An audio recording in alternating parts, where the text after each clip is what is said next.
அண்மை செய்தியை பார்த்து வருகிறோம். நாடாளுமன்ற தேர்தலையொட்டி திமுகவில் விருப்ப மனு சமர்ப்பித்தோருக்கான நேர்காணல் தொடங்கி இருக்கிறது. சென்னை அண்ணா அறிவாலயத்தில் முதலமைச்சர் மு.க.ஸ்டாலின் நேர்காணலை செய்கிறார். அது குறித்தான அண்மை செய்தியை பார்த்து வருகிறோம். இது குறித்த கூடுதல் விவரங்களோடு இணைக்கிறார் எமது செய்தியாளர் பாரிகார்த்திக். வணக்கம், விவரங்களை வழங்கலாம்.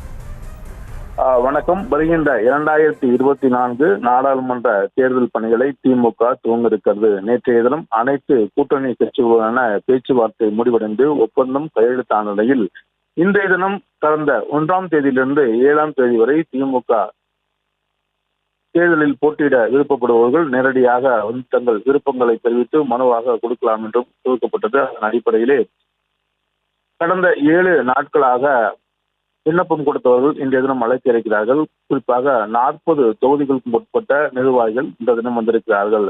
அந்த விருப்ப பட்டியலில் பெயர் உள்ளவர்கள் மட்டுமே இங்கே உள்ளே அனுமதிக்கப்பட்டிருக்கிறார்கள். வேறு யாரும் சிபாரிசோ அல்லது பரிந்துரையோ என யாரும் உள்ளே அனுமதிக்கப்படவில்லை.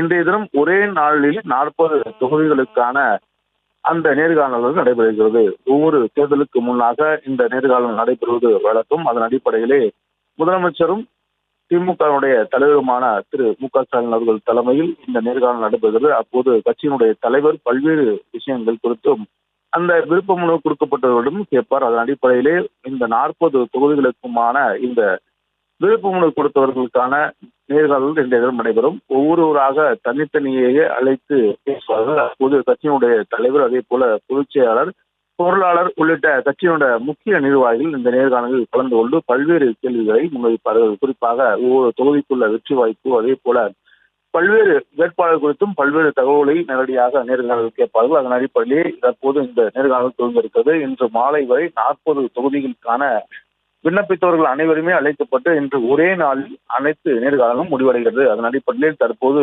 நேர்காணல் துவங்கியிருக்கிறது. இந்த நேர்காணலானது தொகுதி வாரியாக ஒருவராக அழைக்கிறார்கள். தற்போது கன்னியாகுமரி தொகுதிக்குட்பட்ட நிர்வாகிகள் அழைக்கிறார்கள். அதன் அடிப்படையிலே ஒவ்வொரு தொகுதியாக அழைத்து அவர்களுடன் இந்த நேர்காணலானது நடைபெறும். தங்களுடைய விவரங்களுக்கு நன்றி பாரிகார்த்திக். செய்திகளை உடனுக்குடனும் துல்லியமாகவும் தெரிந்து கொள்ள சப்ஸ்கிரைப் பண்ணுங்க.